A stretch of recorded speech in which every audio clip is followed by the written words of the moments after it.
بسم اللہ الرحمن الرحیم۔ السلام علیکم۔ پاک یا علی شہنشاہ مدد حق حیدر مست قلندر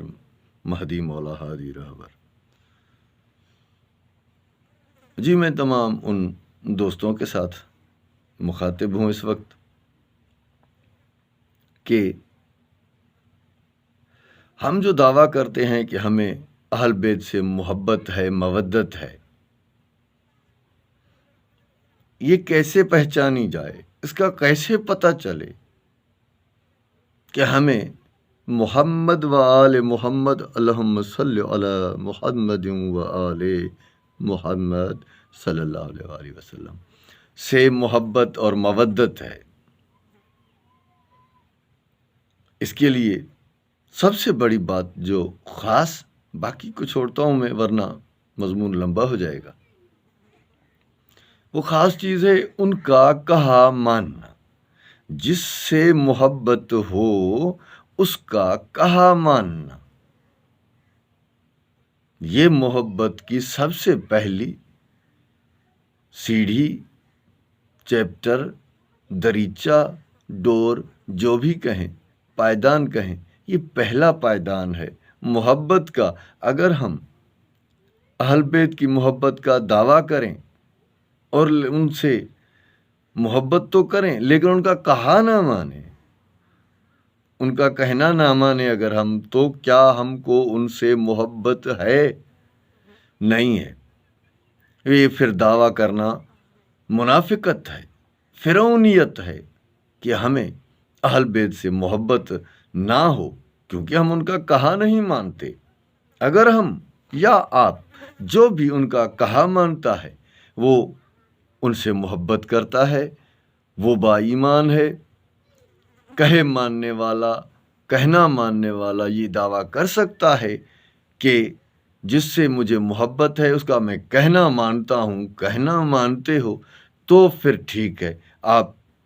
اس سے محبت کرتے ہیں، ان سے محبت کرتے ہیں۔ لیکن آج کل اکثر دیکھا جا رہا ہے کہ اگر ہمارے امام معصومین نے ہمیں حکم دیا ہے کہ کبھی کسی مسکین، غریب، محتاج کو واپس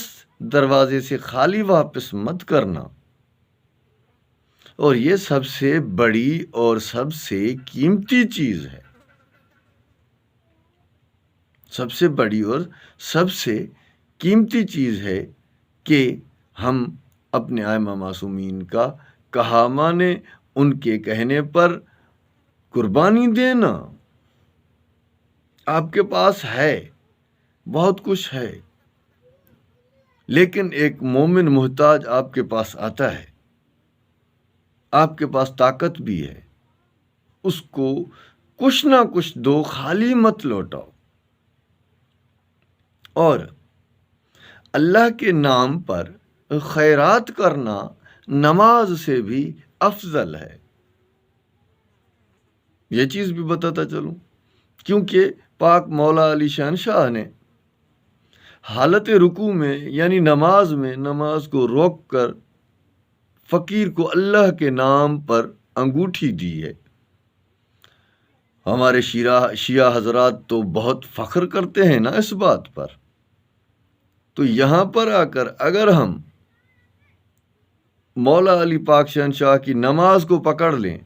لیکن انہوں نے جو یہ نماز روک کر فقیر کو خیرات دے کر پھر نماز کو شروع کیا ہے، تو یقیناً فقیر کو اللہ کے نام پر دینا نماز سے افضل ہے۔ میرا چیلنج ہے عالم اسلام کے لوگوں کو، نماز بہت بڑی چیز ہے، اس کا درجہ بیان سے باہر ہے، لیکن اللہ کے نام پر کسی غریب، کسی محتاج، کسی فقیر کو دینا نماز سے بھی افضل ہے۔ اور دو باتیں اور بھی ہیں، نماز مومن کی معراج ہے، نماز مومن کی معراج ہے نا، تو مولا علی تو امیر المومنین ہے، وہ جب نماز میں ہیں تو وہ تو اس وقت عرش پر تھے، اللہ سے ہم کلامی تھے، اللہ کا دیدار کر رہے تھے، کیونکہ فقیر نے 2 بار پاک محمد مصطفیٰ صلی اللہ علیہ وآلہ وسلم کی محفل ان کی کچہری والوں سے اللہ کے نام پر مانگا، کچھ نہ ملا، سائیڈ میں ہی مولا علی پاک شہنشاہ نماز پڑھ رہے تھے نا، کیا وہ آواز مولا علی نے نہیں سنی؟ نہیں سنی۔ جب فقیر مسجد نبوی میں بیٹھے ہوئے لوگوں سے کلام کر رہا تھا کہ اللہ کے نام پر رسول اللہ کی کچہری میں سے مجھے کچھ عطا ہو،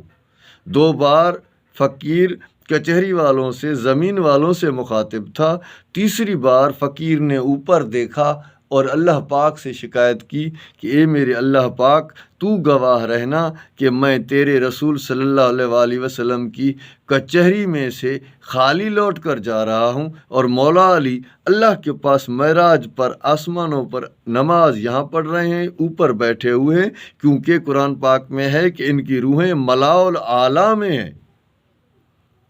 نماز کی حالت میں۔ تو وہاں اللہ پاک کے ساتھ مولا علی علیہ الصلوۃ والسلام کچہری کر رہے ہیں، باتیں کر رہے ہیں، دیدار کر رہے ہیں خدا کا۔ وہاں سے روح کو واپس آنا پڑا، نماز کو بھی روکنا پڑا،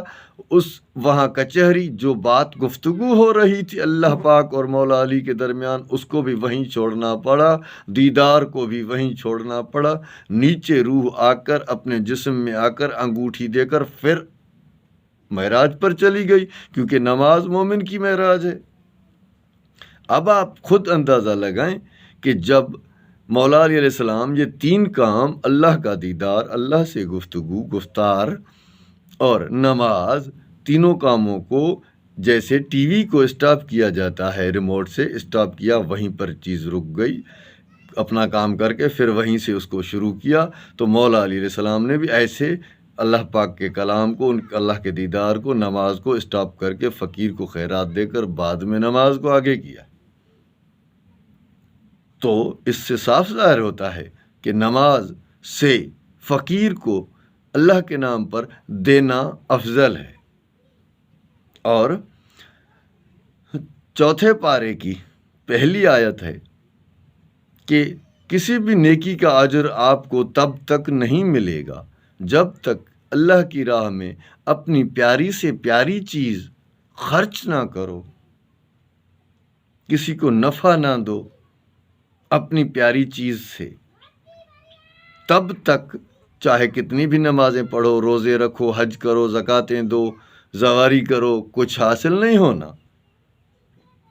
سورہ ماعون کی آخری آیت میں ہے کہ کسی کو ادھار نہ دینا، کسی کو برتنے کی چیز نہ دینے والا نمازی جہنم کے 8ویں طبقے میں ہوگا، جس کو ویل کہا جاتا ہے۔ فَوَيْلٌ لِّلْمُصَلِّينَ الَّذِينَ، ویل ہے ایسے نمازیوں کے لیے، جہنم کا نچلا درجہ طبقہ ہے ایسے نمازیوں کے لیے جو دکھاوے کی نماز پڑھتے ہیں، کسی کو کھانا نہیں کھلاتے، کسی کو برتنے کی چیز نہیں دیتے، ایسے چاہے نمازی ہوں، بابا نماز تو پھر محتاج ہو گئی ان چیزوں کی۔ جب تک یہ کام نہیں آپ کرتے تب تک آپ کی نماز قبول نہیں۔ اب مجھے بتائیں آپ کہ ائمہ معصومین کی محبت ان کی پیروی کرنے کے لیے ہے، ان کی محبت ان کا کہا ماننے کے لیے ہے، انہوں نے نماز پڑھی، نماز وقت پر ادا کریں، انہوں نے روزہ رکھا، آپ روزہ رکھیں، انہوں نے فقیر کو خیرات دی، آپ بھی فقیر کو خیرات دیں۔ مولا آپ کو سلامت رکھے۔ چھوٹی سی ایک میری ہلکی سی کاوش، تاکہ محتاج غریب مسکین لوگوں کو دینے پر دل آمادہ ہو جن کے پاس ہے۔ اور یاد رکھے قرآن میں ہے کہ جو سونے چاندی کا ذخیرہ کرتے ہیں، جو دولت کو گن گن کر رکھتے ہیں، ان کے لیے کوئی اجر نہیں، یہ جہنمی ہیں، ان سے خدا نفرت کرتا ہے۔ تو ہم ایسے بنے کہ ہم سے کوئی نفرت نہ کرے، خدا نفرت نہ کرے۔ اپنا خیال رکھیے گا، اپنے وطن پاکستان کا، دین اسلام کا۔ یا علی مدد، اللہ نگہدار، اللہ کے حوالے، پاکستان زندہ باد۔